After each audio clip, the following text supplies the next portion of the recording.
Sebenarnya argumentasi tentang kata Allah sudah bisa berakhir di situ, habis perkara. Tapi karena mungkin ada banyak argumentasi yang lain yang dilontarkan, ya kita lanjut. Oke, pemakaian kata Allah dalam sejarah umat Kristen. Kata-kata Bismillah Ar-Rahman War-Rahim. Ini adalah kata-kata yang sudah dipakai selama ratusan tahun di dalam agama Kristen sebelum muncul agama Islam di dunia. Kalau demikian pola pikir Pak Jeff, berarti Pak Jeff sudah menjadikan Kristen Arab sebagai standar kebenaran firman, bukan firman Tuhan itu sendiri. Dan lagi dalam ayat apa Pak Jeff katakan Bismillah Ar-Rahman War-Rahim? Jadi kalau Kristen Arab menggunakan nama sesembahannya waktu itu bernama Kuankong, berarti boleh juga dong ya? Atau karena kebetulan kata Allah sama-sama dipakai dalam kekristenan di Indonesia, lalu dihalalkan? Mana kebenaran firmannya? Gak ada sama sekali. Yang ada kebenaran Kristen Arab.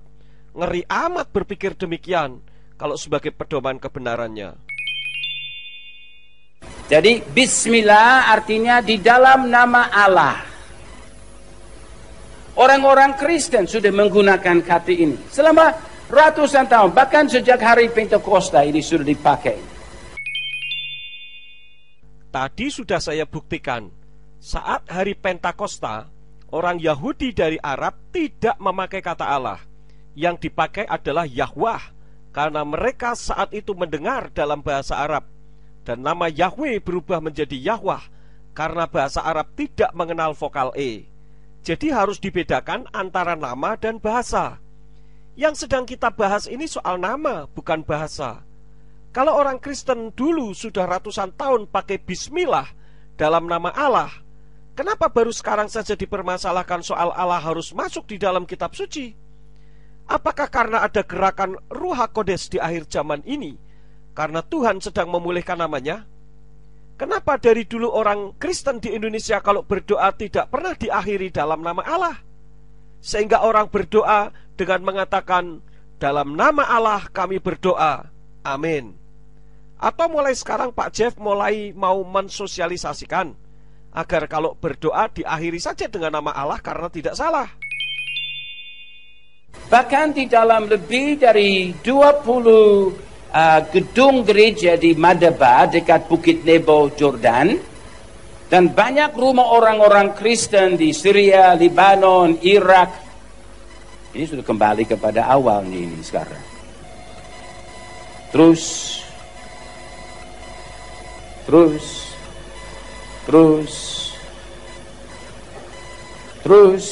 itu di situ sudah temukan kembali. Jadi di dalam lebih dari 20 gedung gereja di Madaba dekat Bukit Nebo, Yordan, dan banyak rumah orang Kristen yang di Syria, Lebanon, Irak, dan Palestina. Dari abad keempat. Nah, Islam lahir di dunia pada abad ke-7. Jadi dari abad keempat sudah ada tulisan-tulisan di dalam inskripsi sejarah di dalam gereja-gereja di mana ditemukan istilah Bismillahirrahmanirrahim. Dalam nama Allah, Sang Rahmat, Sang Belas Kasihan.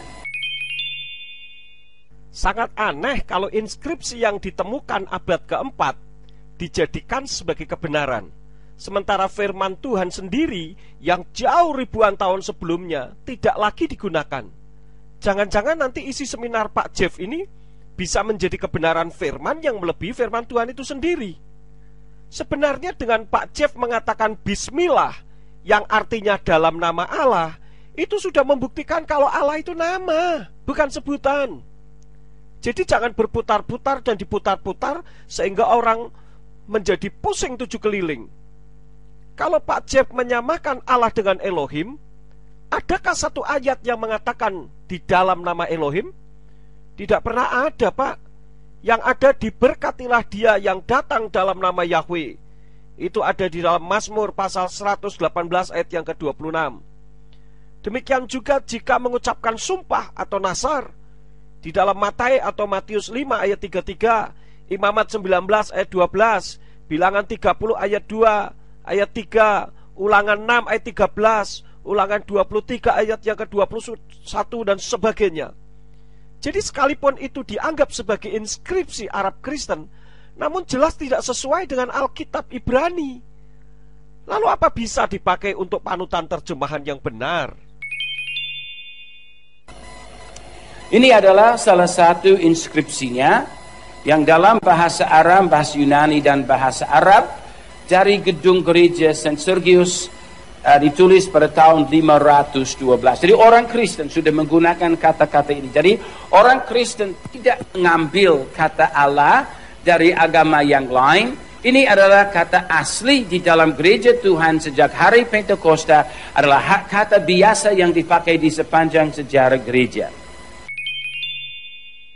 Jangan karena ada inskripsi yang ada di dalam gereja St. Sergius ada kata Allah, lalu dianggap sebagai kebenaran.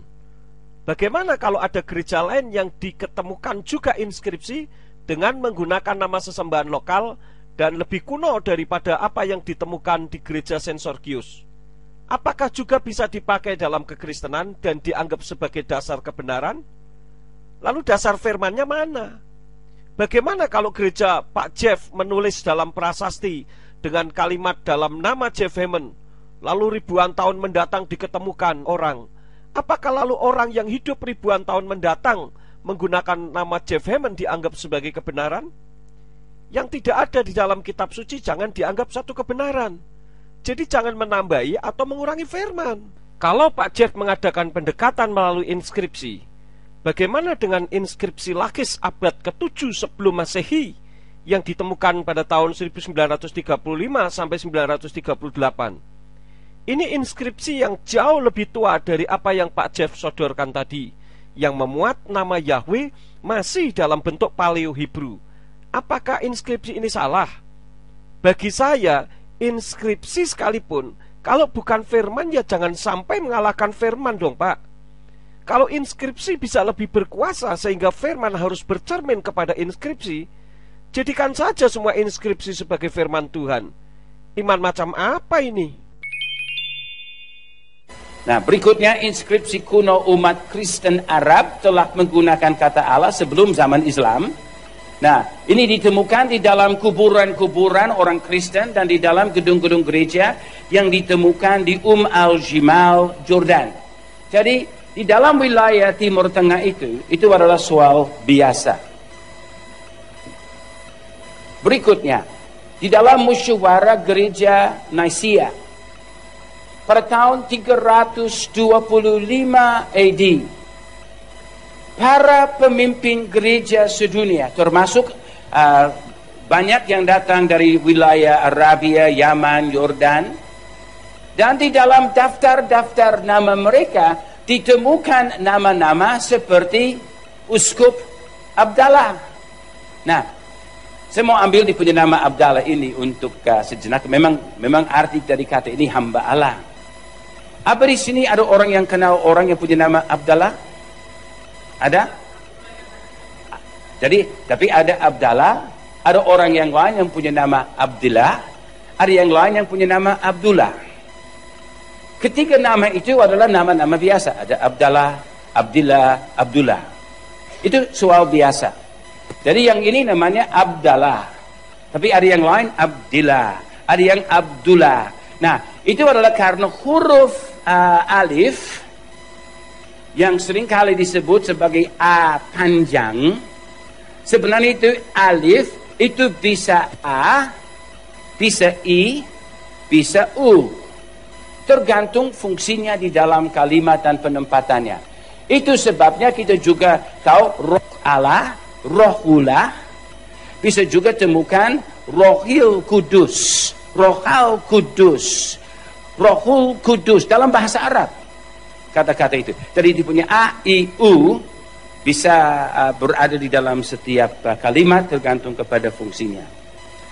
Tetapi yang penting yang kita catat, di dalam awal sejarah gereja, seperti pada waktu di musyawarah Nicaea, sudah ada pemimpin-pemimpin Kristen yang menggunakan nama hamba Allah Abdallah. Artinya, Kata Allah adalah kata Kristen yang telah dipakai pada zaman itu. Pak Jeff jangan mengalihkan substansi pembahasan kita ini dengan mengacaukannya dengan pendekatan massa. Kebenaran itu tidak tergantung banyak sedikitnya orang yang mengikutinya. Kebenaran adalah kebenaran. Mose waktu mengutus 12 pengintai, 10 orang memberikan laporan yang berbeda dengan laporan yang disampaikan oleh Kaleb bin Yefune dan Yehosua bin Nun. Namun syukur kalau Mose tidak mengikuti pendekatan massa, melainkan kepekaan akan kebenaran. Saya mengharap pendengar bisa mengerti maksud saya ini. Berikut di dalam sejarah kita melihat bahwa Al-Quran juga mengakui bahwa kata Allah adalah kata umum yang dipakai sebagai sesembahan umat Yahudi dan umat Kristen di zaman Muhammad pada abad ke-7. Itu saudara bisa selidiki di dalam surah 5 ayat 17 sampai 18 dan banyak-banyak ayat yang lain. Kalau dalam Quran ada satu pengakuan bahwa Allah dipakai sebagai kata umum, yaitu sebagai sesembahan orang Yahudi oleh orang yang mengimani Quran, hal itu karena yang menulisnya menganggap bahwa Tuhan itu sesuai iman mereka adalah Allah, karena mereka mengimaninya demikian. Dan bagi saya sah-sah saja, karena itu iman mereka dan kita justru harus menghargai iman mereka. Jadi hal itu karena disesuaikan dengan pemahaman mereka yang mengimani bahwa Allah itu sebagai nama Tuhannya. Jadi problemnya apa? Namun Pak Jeff harus tahu, kalau Quran juga menulis bahwa nama Allah juga selalu diperdebatkan, di mana orang Yahudi dan Nasrani selalu mempermasalahkan sesembahan yang bernama Allah terhadap orang Arab yang mengimani kitabnya. Coba baca di dalam Quran surat 2 Al-Baqarah ayat 139. Kalau kata Allah dalam Quran dianggap sebagai kata umum, kenapa Quran tidak mengakui Yesua yang selama ini di Indonesia dikenal dengan nama Yesus, dan dalam Quran ditulis dengan kata Isa sebagai sesembahan juga? Coba jawab, Pak. Jadi di dalam sejarah Arabia, orang-orang Yahudi yang pada waktu itu adalah mayoritas masyarakat yang di daerah di kota Medina. Medina pada waktu itu adalah kota Yahudi. Minoritas Kristen dan yang kafir, penyembah berhala juga ada sedikit. Kemudian pada waktu Muhammad pindah di situ, membawa tentaranya di situ dan panggil orang dari berbagai-bagai suku di situ, itu menjadi pusat atau markas dari tentara Muhammad. Tetapi sebelum itu, kata Allah adalah kata biasa. Orang Yahudi sampai hari ini. Nah, sejarah orang Yahudi di daerah Arabia sampai ke selatan dari semenanjung Arabia di Yaman adalah sejarah sejak zaman Salomo sampai hari ini. Kalau sekarang di Yaman masih sisa 200 orang Yahudi masih tinggal di situ.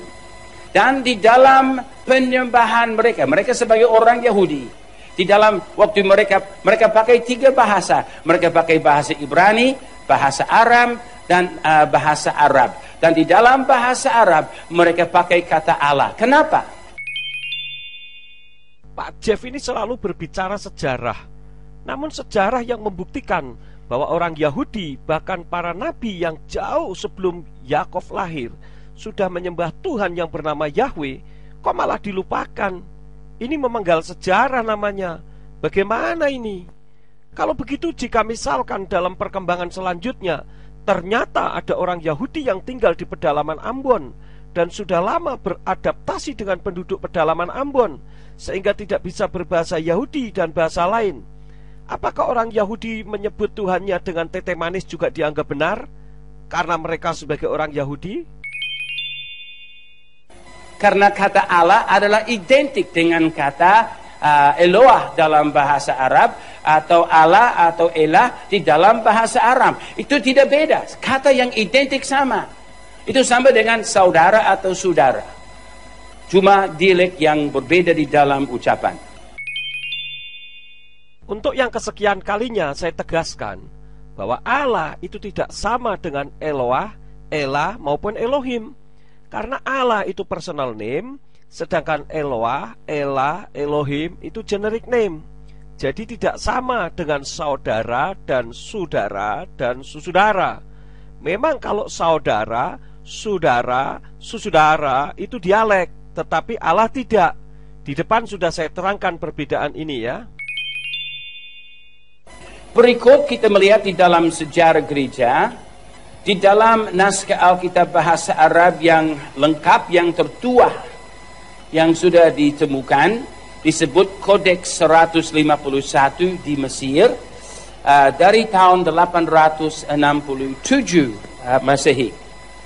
Bahkan ada juga fragmen-fragmen ayat-ayat bahasa Arab pra-Islam yang lebih tua. Tetapi kalau yang lengkap sebagai Alkitab bahasa Arab tertua yang lengkap, itu dari tahun 867.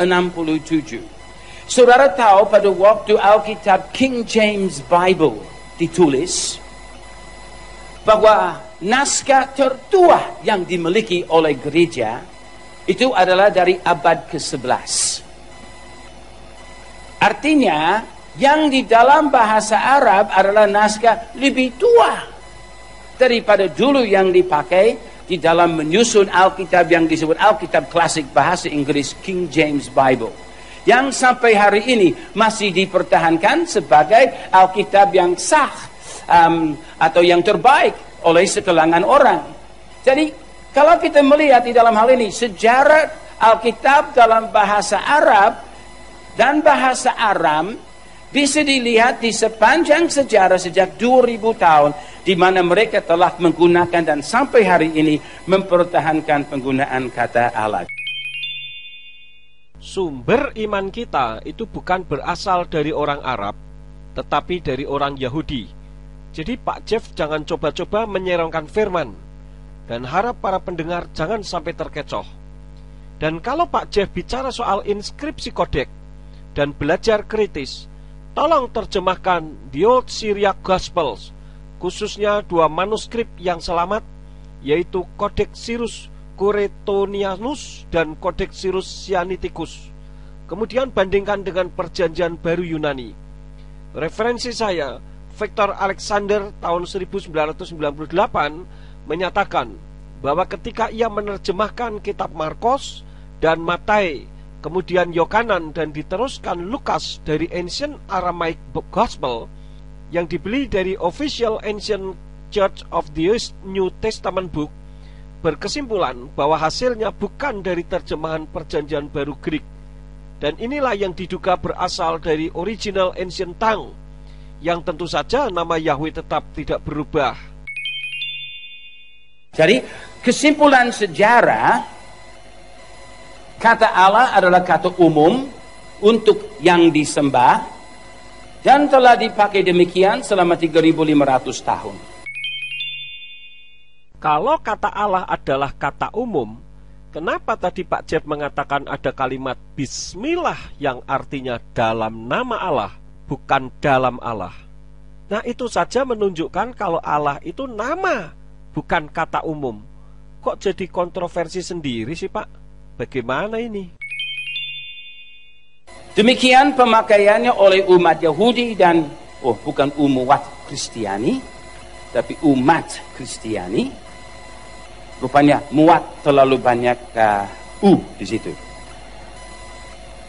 Di sepanjang sejarahnya. Jadi kalau kita melihat di dalam apa yang sudah dicatat di dalam sejarah, kita tidak perlu meragukan pemakaian kata Allah. Di dalam sejarah gereja, sejak hari lahirnya gereja pada hari Pentakosta, itu adalah kata yang sah dan resmi. Sekali lagi saya katakan bahwa pada hari Pentakosta, pada zaman gereja mula-mula, tidak ada kata Allah yang dipakai sebagai nama diri, melainkan nama Yahweh, karena orang-orang Yahudi Arab mendengar dalam bahasa Arab, bukan nama Arab. Jadi nama Yahweh diucapkan Yahweh karena huruf Arab tidak mengenal vokal E. Di depan tadi teman saya yang ahli bahasa Arab sudah membacakannya bagi saudara, dan nama Yahweh tidak berubah menjadi Allah, melainkan Yahweh. Dalam agama Islam, kata itu bukan hanya sesembahan, konsep mereka sedikit berbeda. Dalam agama Islam, kata itu bukan hanya sesembahan, tetapi juga nama yang disembah. Dan sudah dipakai demikian sejak abad ke-7 di dalam agama Islam. Agama Islam tidak pernah menjadikan kata Allah sebagai sebutan. Semua bicara masalah nama diri. Dengan adanya konsep yang berbeda tentang kata Allah jika dipakai oleh orang Nasrani saja, membuktikan kalau Allah itu bukan sebutan ataupun bahasa, melainkan nama diri. Tetapi di dalam agama Yahudi dan di dalam agama Kristen, kata Allah bukan nama. Itu adalah yang kita sembah. Yang kita sembah mempunyai nama. Jadi itu berbicara tentang Sang Pencipta, Sang Maha Besar. Jadi yang adalah, mau katakan apa? Bukan makhluk, tapi karena makhluk adalah yang diciptakan. Pokoknya dia adalah pribadi, oknum yang menciptakan langit dan bumi, yang kita sembah. Dan kata untuk sesembahan Allah, tetapi Allah mempunyai nama. Ada banyak ayat dalam kitab terbitan Lembaga Alkitab Indonesia yang kalau diklarifikasikan dengan bahasa Ibrani, kata Allah khususnya yang dengan huruf kapital semua, itu paling banyak mengacu kepada nama pribadi. Jadi pernyataan Pak Jeff tersebut ngawur. Nah itu nanti kita mau selidiki lebih lanjut juga. Oke, selanjutnya apakah kata Allah, jadi di dalam sejarah kata Allah bisa dipertahankan?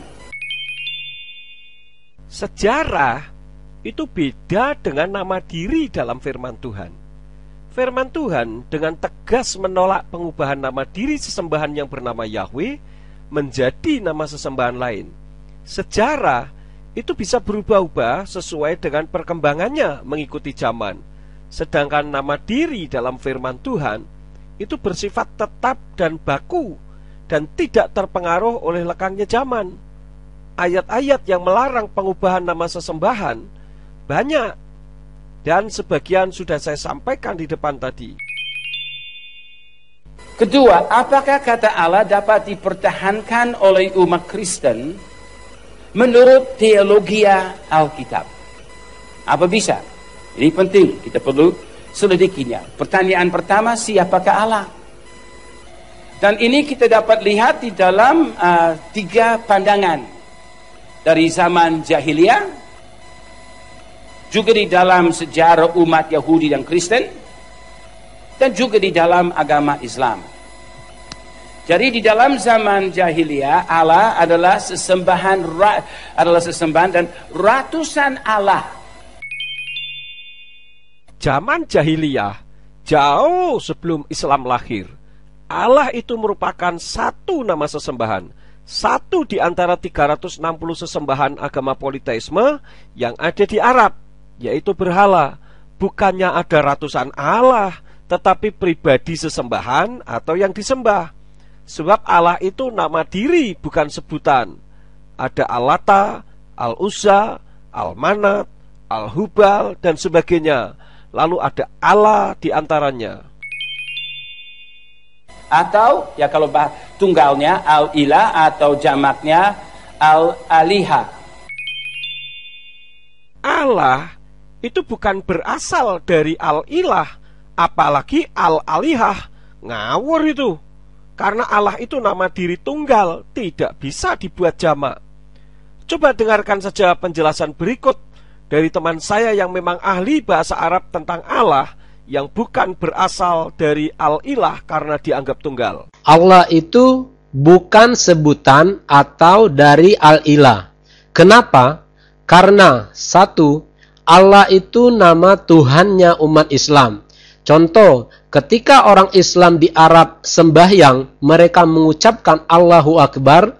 Begitu juga dengan orang Islam yang ada di Amerika, mereka tetap mengucapkan Allahu Akbar, bukan God Akbar.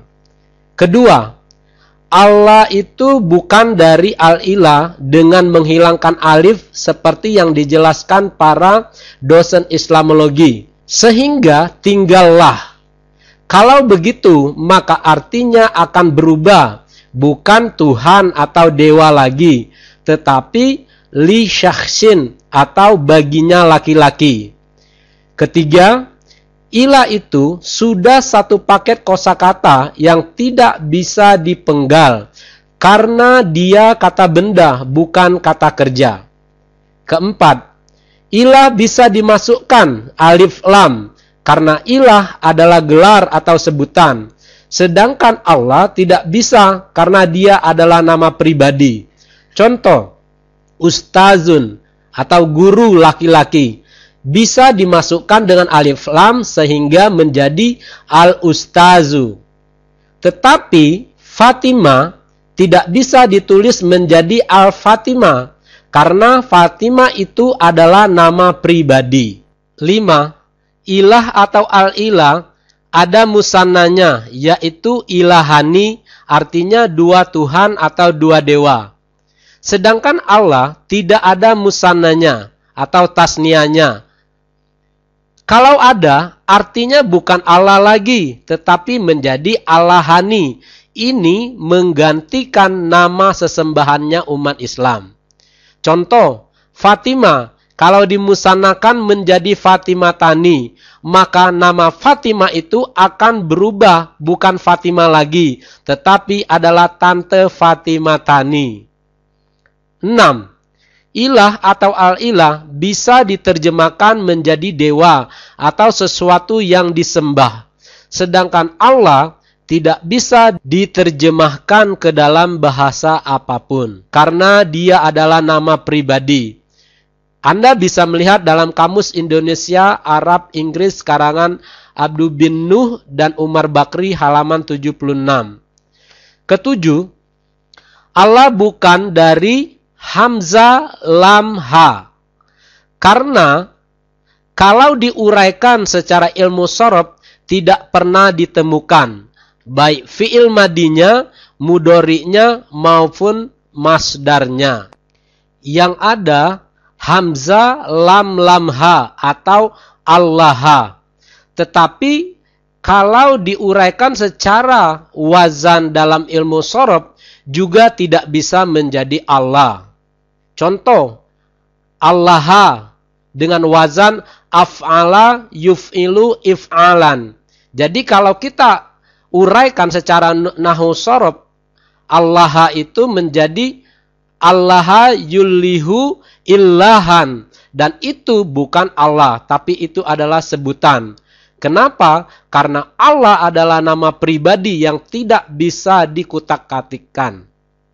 Jadi saudara-saudara yang tidak mengerti bahasa Arab, jangan cepat percaya kepada para pendeta yang mengaku dirinya mengajar Islamologi, tetapi hanya mempertahankan kata Allah dalam kekristenan. Jadi ini adalah kata-kata yang memang ada sejak awal dari bahasa ini. B, dalam umat Yahudi dan Kristen, Allah adalah kata sesembahan, bukan nama dari Sang Pencipta. C, dalam agama Islam, kata Allah adalah nama sesembahannya. Jadi konsepnya berbeda. Kalau untuk orang jahiliyah, orang kafir, kata Allah adalah untuk ribuan sesembahan. Nah, dengan adanya konsep yang berbeda saja, itu menunjukkan kalau Allah itu bukan bahasa atau sebutan.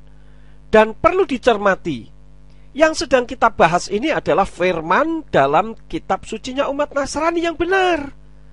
Jadi jangan dirancukan dengan konsep agama atau kepercayaan lain, sehingga orang jadi bingung dan menganggap Allah masuk dalam kekristenan itu sah-sah saja dan legal. Ini sungguh sangat tidak masuk akal. Apalagi yang dijadikan contoh adalah agama politeisme, orang Yahudi Arab, dan umat Islam yang memang nama sesembahnya bernama Allah. Tadi juga dikatakan Allah itu di zaman jahiliyah ada ratusan. Nah sekarang dikatakan ada ribuan. Nanti lama-lama jadi puluhan ribu deh. Yang benar yang mana ini? Untuk bulan, bintang, matahari, sungai, pohon, pokoknya mereka mau pakai kata itu adalah cara mereka menggunakannya. Tetapi di dalam Kristen dan di dalam Yahudi, itu dipakai sebagai sesembahan kita yang memiliki nama di atas segala nama. Tetapi namanya bukan Allah. Di dalam agama Islam, kata Allah adalah sesembahan mereka sekaligus nama dari sesembahan mereka. Agama Islam tidak pernah menjadikan Allah sebagai nama sekaligus sebagai sebutan. Kalaupun mereka mau menjadikan kata Allah sebagai sebutan dan sekaligus sebagai nama diri, ya silakan saja, karena itu memang iman mereka. Jadi hormatilah iman agama lain dan jangan dibikin sama rata dong. Ini yang menjadikan konflik horizontal antara Kristen dan Katolik terhadap Islam, karena membuat nama sesembahannya jadi rancu. Lalu kapan Indonesia bebas dari konflik ini? Tidak usah menolong Tuhan lah. Kalau masing-masing berada di jalurnya sendiri-sendiri kan enak. Umat Nasrani mau pindah Islam, monggo, silakan saja. Demikian juga sebaliknya, umat Islam mau pindah ke Kristen, ya tidak masalah. Karena masing-masing sudah memahami nama sesembahannya sendiri-sendiri. Tidak rancu dan kacau. Jadi bisa hidup berdampingan karena setiap warga negara punya hak untuk memeluk agamanya masing-masing. Konsep ala Kristen tentang Allah. Konsep Kristen tentang Allah adalah beda dengan Islam. Dalam Islam, Allah adalah nama sesembahan. Nah, ini baru benar bahwa dalam Islam Allah itu nama sesembahan. Jadi jangan ditambah-tambah dengan kalimat sekaligus merupakan sebutan lah. Nanti diprotes umat Islam repot loh Pak. Karena umat Islam tidak pernah berkata Allah-Allah. Dalam Islam Allah bukan bapa dan tidak mempunyai anak. Hal-hal ini jelas berbeda dengan konsep Kristen. Dalam konsep Kristen, kata Allah bukan nama tetapi kata sesembahan. Seperti Elohim dalam bahasa Ibrani, Theos dalam bahasa Yunani, Allah dalam bahasa Aram, Deo atau Deos dalam bahasa Latin, dan God dalam bahasa Inggris. Di depan tadi sudah saya jelaskan bahwa dalam kekristenan tidak ada istilah kata Allah. Itu merupakan pemerkosaan terhadap bahasa Indonesia. Sebab pemahaman penggunaan kata Allah jika dipakai dalam kekristenan menyebabkan adanya perbedaan makna dan konsep. Dan itu membuktikan kalau kata Allah sebenarnya tidak bisa dipakai dalam kekristenan, karena akan melanggar kaidah sebuah kata dalam bahasa. Allah juga tidak sama dengan Elohim, karena Elohim itu jamak dan merupakan sebutan atau generic name, sedangkan Allah itu personal name. Kalau Pak Jeff katakan bahwa kata Allah itu bukan nama, bagaimana dengan ayat-ayat yang diterjemahkan oleh Lembaga Alkitab Indonesia dengan menggunakan huruf kapital semua, yang ternyata jika diklarifikasikan ke bahasa Ibrani ternyata itu nama diri Yahweh. Jadi kalau dibaca dalam bahasa Indonesia pun tentu akan bermakna nama, bukan kata yang berarti sesembahan, seperti yang Pak Jeff katakan tadi. Allah yang diterangkan Pak Jeff ini Allah yang mana nih? Karena dalam penggunaan kata Allah dalam kekristenan yang diterjemahkan oleh Lembaga Alkitab Indonesia, jadi ada Allah huruf besar semua, ada Allah hanya A-nya saja yang besar, dan Allah huruf kecil semua. Penerjemahan demikian tentu saja sangat rancu. Kalau dibaca, bagaimana bisa dibedakan? Mana yang huruf besar semua, mana yang hanya huruf depannya saja yang besar, dan mana yang huruf kecil semua? Apakah pernah ada orang berdoa, "Ya Allah yang huruf besar semua," atau "Ya Allah yang hanya huruf depannya saja yang huruf besar"? Aneh kan kalau ada orang yang berdoa demikian. Dan lagi dalam bahasa Ibrani dan bahasa Arab tidak ada huruf besar dan huruf kecil. Apakah untuk membedakannya kalau huruf besar semua berarti suaranya dibesar-besarkan? Sekali lagi saya tegaskan bahwa Elohim, Theos, God, Deus itu bukan nama melainkan sebutan. Jadi bisa berbeda-beda dalam setiap bahasa. Bisa juga diterjemahkan menjadi Gusti dalam bahasa Jawa, atau Tete Manis, Puang Matua, dan sebagainya. Dalam konsep Kristen, Allah adalah sesembahan Tritunggal, Bapa, Firman, Roh. Di mana Allah adalah Bapa dan Allah memiliki anak-anak melalui penciptaan dan penebusan, dan secara khusus Yesus melalui penjelmaan. Jadi Allah adalah Bapa dari tiga segi. Adam, dia adalah disebut anak Allah karena Allah menciptakan dia. Saudara dan saya sebagai orang percaya kepada Yesus Kristus yang lahir baru, kita juga disebut anak-anak Allah. Siapa yang menerima dia disebut berhak menjadi anak-anak Allah. Tapi Yesus secara ajaib dan luar biasa lewat prinsip inkarnasi, penjelmaan, dia anak Allah menjadi anak manusia dan hidup di antara kita untuk menjadi juru selamat kita. Jadi konsep kita tentang Allah tentu berbeda. Dalam konsep Kristen, Allah memiliki nama yang sudah dinyatakan di sepanjang sejarah. Di dalam zaman sebelum hukum Taurat, dia menyatakan diri sebagai El Shaddai. Nah, ini saya mau memperkenalkan diri saya. Hey, apa kabar? Saya El Shaddai. Nah, tanya kepada dia, siapa namanya? Siapa namanya? El Shaddai. Apakah tadi saya katakan nama saya El Shaddai? Tidak. Saya berkata, hey, hello, saya El Shaddai. Saya memperkenalkan diri sebagai apa? El Shaddai. Saya tidak berkata, nama saya adalah El Shaddai. Tetapi, waktu dia bertanya, siapa namanya? Dia langsung menjawab, El Shaddai. El Shaddai itu bahasa Ibrani yang artinya El yang Maha Kuasa. Dan El itu merupakan bentuk singkat dari Elohim. Jadi ketika Yahweh menyatakan diri sebagai El Shaddai, artinya bahwa Yahweh itu adalah Elohim yang Maha Kuasa. Dan itu memang bukan namanya. Kalau namanya tetap Yahweh, seperti apa yang ditulis oleh Yesayahu pasal yang ke-42 ayat yang ke-8, yang berbunyi Ani Yahweh Husmi, yang artinya aku Yahweh itu namaku. Jadi sangat jelas kan? Jangan diputar-putar yang bikin kepala orang jadi berputar kebingungan. Jadi dia mengerti waktu saya memperkenalkan diri. Walaupun saya tidak berkata, namaku adalah El Shaddai. Saya hanya memperkenalkan diri sebagai El Shaddai. Tapi dia langsung mengerti maksudnya adalah nama. Karena nama adalah identik dengan kepribadian seseorang.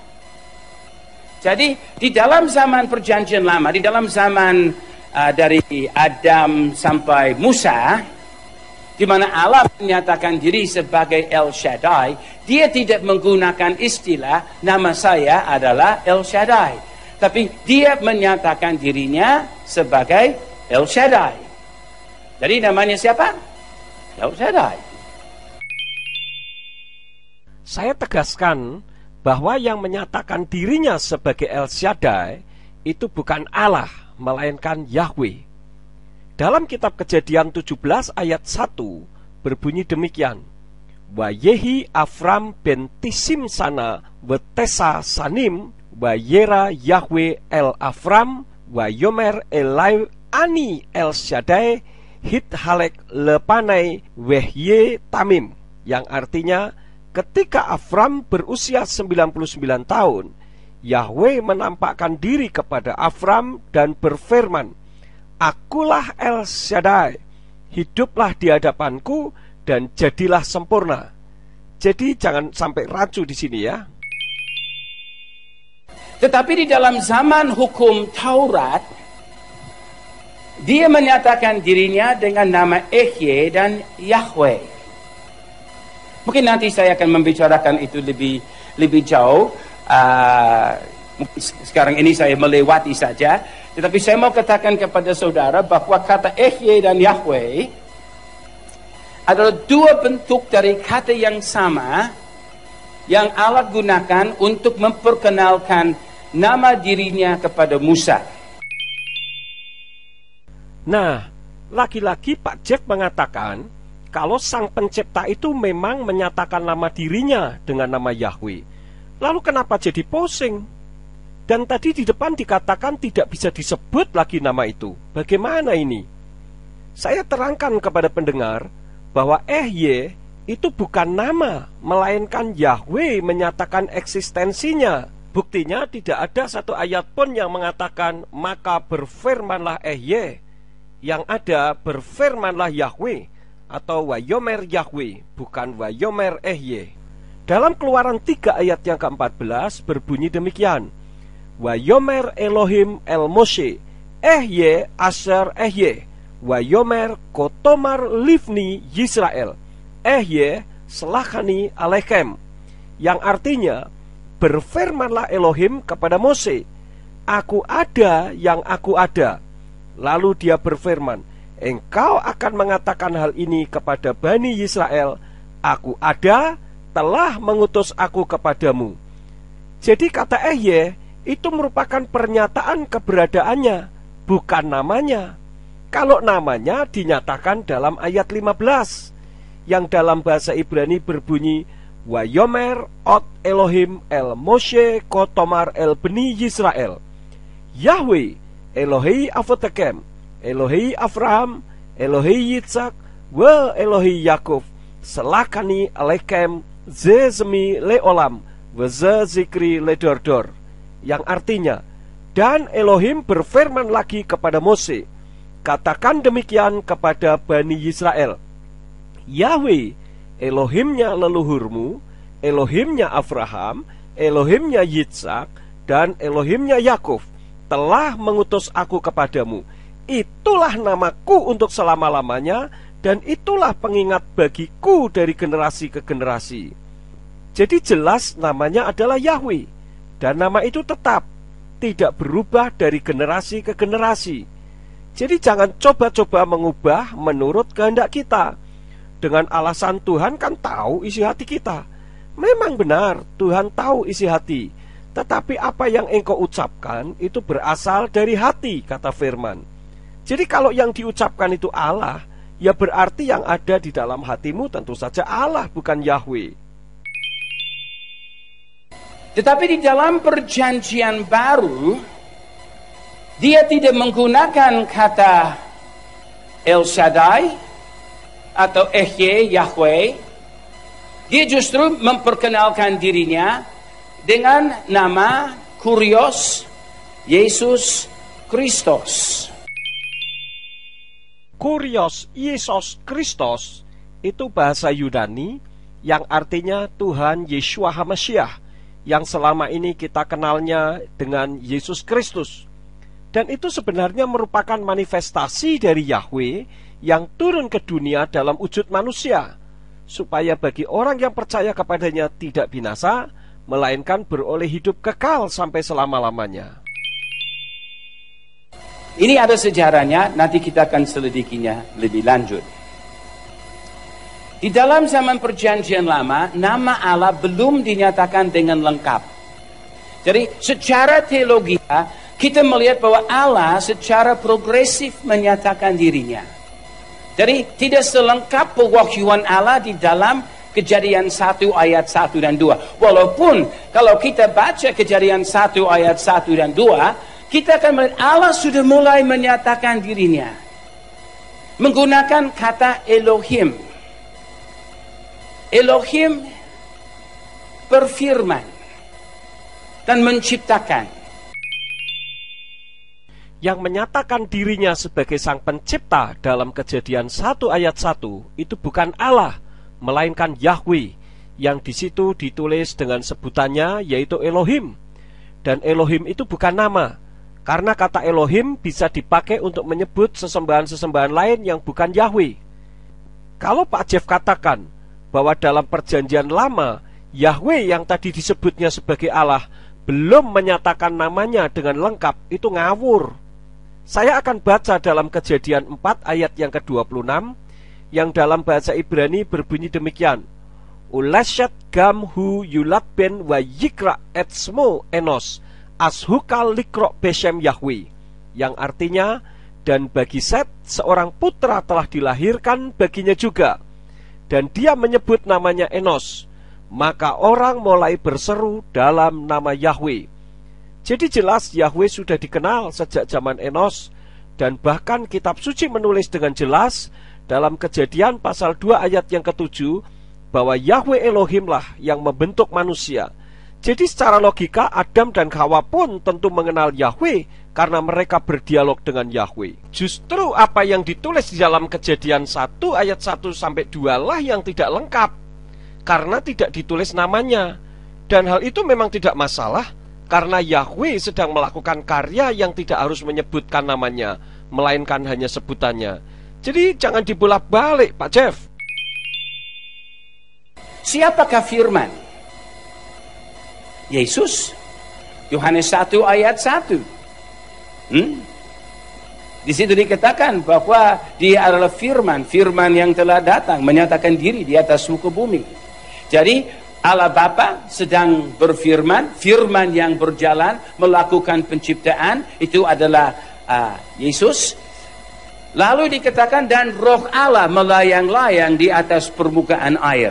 Jadi dari ayat 1 dan 2 kita mulai melihat dinyatakan Allah Tritunggal, Bapa, Firman, Roh Kudus sedang bekerja. Tapi walaupun Allah menyatakan dirinya dari ayat-ayat pertama di dalam Alkitab sebagai Tritunggal, itu belum jelas kepada manusia pada waktu itu. Itu hanya akan menjadi jelas di abad-abad kemudian. Tadi sudah saya sampaikan bahwa Yahweh Elohim telah menyatakan dirinya dengan sangat jelas. Bahkan disebutkan zaman Enos saja orang sudah berseru-seru kepada Yahweh. Jadi pernyataan Pak Jeff tadi jelas tidak punya dasar firman Tuhan sama sekali. Justru dalam Kejadian 1 ayat 1-2 tidak menyebut nama di situ. Namun bukan berarti nama Yahweh tidak dikenal, karena Yahweh itu kekal. Artinya nama itu jelas dan tidak pernah berubah dari kekal sampai kekal. Dalam kitab Yesayahu pasal yang ke-44 ayat yang ke-6 dikatakan, Ko amar Yahweh melek Yisrael wa goalo Yahweh Sefaot ani Rision wa ani Akharon umibal adai ein Elohim, yang artinya, beginilah Yahweh Raja Yisrael dan yang menebusnya, Yahweh Sefaot berfirman, Akulah yang awal dan akulah yang akhir, dan tidak ada Elohim selain aku. Hal ini sama seperti Yesua yang menyatakan dirinya dalam Wahyu pasal 1 ayat yang ke-8 sebagai Aleph Wetau atau Alfa dan Omega dalam bahasa Yunani. Karena memang Yahweh itu ya Yesua, satu pribadi yang tidak bisa dipisah-pisahkan. Dan itu sesuai dengan kitab Yohanan pasal 10 ayat yang ke-30. Ani wahaaf ekhad, aku dan Bapa itu satu. Jadi Allah pada waktu awal menyatakan dirinya tidak lengkap, tapi tahap demi tahap, sampai nama itu dapat dikenal dengan sempurna melalui kedatangan Yesus yang datang untuk menyatakan Allah selengkapnya kepada kita. Nah sekarang nama Allah dapat dikenal sepenuhnya dan Roh Kudus telah menyatakannya sehingga umat Kristiani memiliki pewahyuan yang lengkap yang dapat dikenal dalam semua bahasa yang mengekspresikan sifat dirinya. Siapakah namanya itu? Nanti kita tanya. 3. Konsep nama Tuhan. Menghormati nama Tuhan adalah sangat penting. Ada orang berkata nama seseorang tidak bisa berubah. Saya mau tanya di sini, apa di sini ada orang yang namanya pernah dirubah? Angkat tangan kalau ada yang di sini namanya pernah berubah. Ya, ibu angkat tangan. Siapa lagi? Saya juga, istri saya juga, ibu di situ juga sudah ada. Jadi memang ada beberapa orang di sini. Tetapi bukankah ibu sudah mendengar faham yang berkata nama seseorang tidak boleh berubah? Karena dari faham yang mengutarakan bahwa kita harus pakai kata Yahweh, mereka katakan satu nama tidak boleh berubah. Siapa bilang nama tidak boleh berubah? Mana ada ayat firman Tuhan yang berkata nama tidak boleh berubah? Di mana di dalam undang-undang negara dan undang-undang bangsa-bangsa bahwa dikatakan nama seseorang dilarang berubah? Tidak ada. Itu cuma faham dari seseorang yang mau membekukan pewahyuan dari kitab Keluaran pasal 3. Saudara, Allah mulai menyatakan dirinya di dalam Kejadian 1 ayat 1. Tidak berakhir di dalam Keluaran 3 ayat 14 sampai 16. Pewahyuan Allah akan berjalan terus di sepanjang sejarah. Di dalam Alkitab saja, nama-nama bisa berubah. Abraham menjadi Abraham, Sarah menjadi Sarah, Yakub menjadi Israel, Kefas menjadi Petrus, Saulus menjadi Paulus. Jadi, ini bukan asing kepada Alkitab bahwa nama bisa berubah. Oke, nama Jeff Hammond mungkin bisa berubah, tetapi kan ada prosedurnya. Kenapa nama Jeff Hammond bisa berubah atau sebelumnya bernama lain? Namun coba kalau Anda yang sudah bernama Jeff Hammond saat ini dan di paspor juga tertulis nama Jeff Hammond, coba saat masuk ke negara lain, tulis saja dengan nama lain yang menurut kemauan Jeff Hammond, atau tulis dengan nama sebelumnya, atau nama apa yang diinginkan. Wong beda huruf saja seperti U dengan OE akan bermasalah kok. Bisakah masuk ke negara yang dituju? Nggak bakalan diizinkan, dan pasti disuruh pulang. Deportasilah yang akan diterimanya. Setahu saya, dulu nama Bapak Jeff Harvey kan? Lalu kenapa kok diganti sekarang menjadi Jeff Hammond? Tentu karena Bapak merasa nama Jeff Harvey itu tidak benar atau tidak tepat, sehingga perlu diganti menjadi nama yang lebih benar atau lebih tepat, sesuai dengan kehendak hati Bapak yang punya nama. Tapi sekali lagi itu jelas sesuai dengan isi hati Bapak kan? Nah, kenapa Bapak dengan seenaknya mengganti nama Yahweh sesuai dengan kehendak hati Bapak, bukan sesuai dengan kehendak isi hati Yahweh? Kalau Bapak tetap saya panggil dengan Jeff Harvey bagaimana? Mungkin Bapak akan mengatakan, ya silahkan saja. Itu karena Bapak yang punya nama mau pakai dua nama, yaitu Jeff Harvey dan Jeff Hammond, atau mungkin juga dengan nama yang lain lagi. Tetapi perlu saya ingatkan, tidak ada satu ayat pun yang mengatakan Yahweh mau diganti namanya dengan nama lain. Yang ada justru Yahweh melarang mengganti namanya dengan sembarangan. Menyebut dengan sembarangan saja Yahweh melarang. Coba baca di dalam Keluaran pasal yang ke-20 ayat yang ke-7. Di situ dikatakan jangan menyebut nama Yahweh Elohimmu untuk kesia-siaan, karena Yahweh tidak akan membebaskan orang yang menyebut namanya dalam kesia-siaan. Kalau tadi Pak Jeff mengatakan nama-nama dalam kitab suci bisa berubah, satu contoh Yakov jadi Israel misalkan. Bahkan ada banyak orang-orang Indonesia yang berubah. Bahkan nama saya pun berubah. Saya tahu itu. Namun perhatikan dengan baik. Siapa yang mengubah nama-nama itu? Tentu orang atau instansi yang lebih berkuasa dari si pemilik nama tersebut. Beberapa puluh tahun yang lalu, nama-nama Chinese di Indonesia disuruh pemerintah Indonesia untuk diubah menjadi nama Indonesia.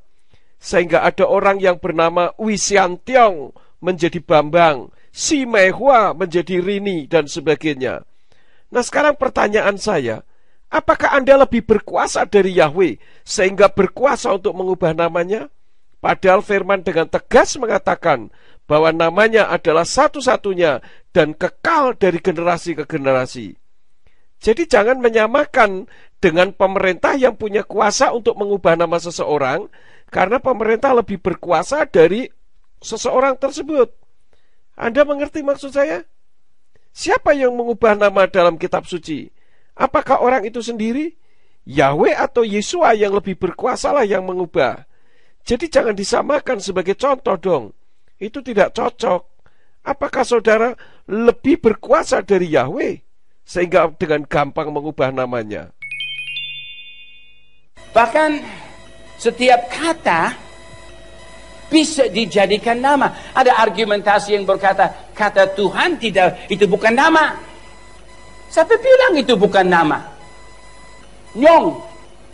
Apa di sini ada orang yang masih nyong? Ada orang di sini masih Nyong? Oh, mungkin ada di sini masih Nyong. Kata Nyong pada dasarnya bukan nama. Itu adalah kata dalam bahasa Indonesia, ada Nyong, ada Nona. Tetapi saya kenal orang di Indonesia yang namanya Nyong. Saya juga kenal seorang ibu yang namanya Nona. Ibu Nona. Lucu bilang ibu Nona. Tapi sama juga bahasa kata boy. Boy dalam bahasa Inggris berarti anak laki-laki. Tapi saya kenal satu pendeta ya dari dulu-dulu di Manado namanya Boy Long Kutoy. Boy dari nama Rose. Kenal istrinya Eddie Leo? Rose itu bunga. Tapi kata Rose dijadikan nama untuk seseorang.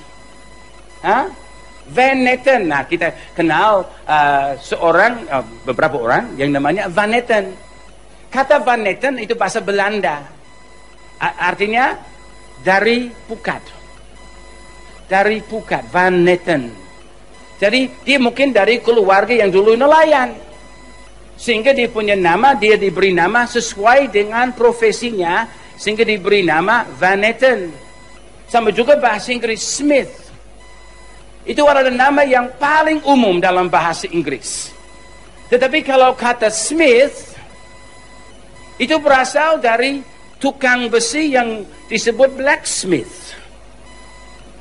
Jadi setiap kata bisa dijadikan nama. Tergantung kita mau. Saudara bisa ada punya anak, bisa kasih nama siapapun. Mau kasih dia nama hitam, mau kasih dia nama ungu, mau kasih dia nama sungai, terserah. Kalau sudah pakai kata itu sebagai nama, kata itu resmi adalah nama. Tidak ada ayat yang berkata hanya beberapa kata yang boleh dipakai sebagai nama. Sama juga dengan kata Tuhan. Tuhan bisa titel, bisa menunjukkan posisi. Tetapi kata itu juga bisa dipakai sebagai nama. Kalau orang dinamakan Tuhan, namanya apa? Tuhan. Kalau namanya dia dinamakan domba, namanya apa? Domba. Nah, saya punya ibu mertua. Saya mungkin satu-satunya menantu yang bisa berkata, mertua saya adalah bebek tua. Kenapa? Karena famnya Duck. Namanya Ina Duck. Saya bisa bayangkan, wah, kenapa mau kasih nama anak Duck? Dia ke sekolah, mungkin orang kwak. Dia pasti akan diejek-ejek. Tapi di Australia kami mempunyai senator dulu, namanya Senator Button. Jadi kancing. Setiap kata bisa dijadikan nama. Jadi kalau orang berkata kepada saudara, oh nama itu tidak boleh berubah, itu omong kosong. Itu dari hukum mana yang berkata demikian? Nah, juga banyak kata memiliki makna ganda. Karena misalnya kata Tuhan bisa titel, bisa juga sebagai nama dari yang maha besar. Nama bisa saja punya arti, karena biasanya nama diambil dari sesuatu yang punya arti dari sebuah bahasa. Memangnya kenapa? Di mana salahnya? Saya juga punya teman bernama Rose, tetapi kalau saya ketemu dengan Ibu Rose, saya tetap panggilnya Ibu Rose, bukan Ibu Bunga atau Ibu Mawar. Kalau orang berprofesi sebagai penjual anjing, padahal di kampung itu ada orang yang namanya sama, katakanlah namanya Kartiko, yang satu penjual madu, yang satu penjual anjing, dan yang satu penjual ayam. Terkadang orang untuk membedakannya dengan menyebut profesinya, tetapi itu bukan namanya. Bisa marah orang kalau dikatakan Kartiko anjing atau Kartiko ayam. Mungkin nama Kartiko penjual anjing, nama aslinya adalah Kartiko Siswoyo. Yang penjual ayam namanya Kartiko Gumolo. Nah, karena orang tidak kenal nama belakangnya, maka sering disebut dengan profesinya untuk membedakannya. Tetapi kan itu bukan namanya yang benar. Nah, kalau Yahweh Bagaimana mungkin bisa bernama Tuhan dengan huruf besar semua di Indonesia? Lalu kalau dalam bahasa Inggris berubah menjadi Lord dengan huruf besar semua, berarti di seluruh dunia ini ada ratusan bahasa. Maka sama saja dengan nama Tuhan itu ada ratusan dong.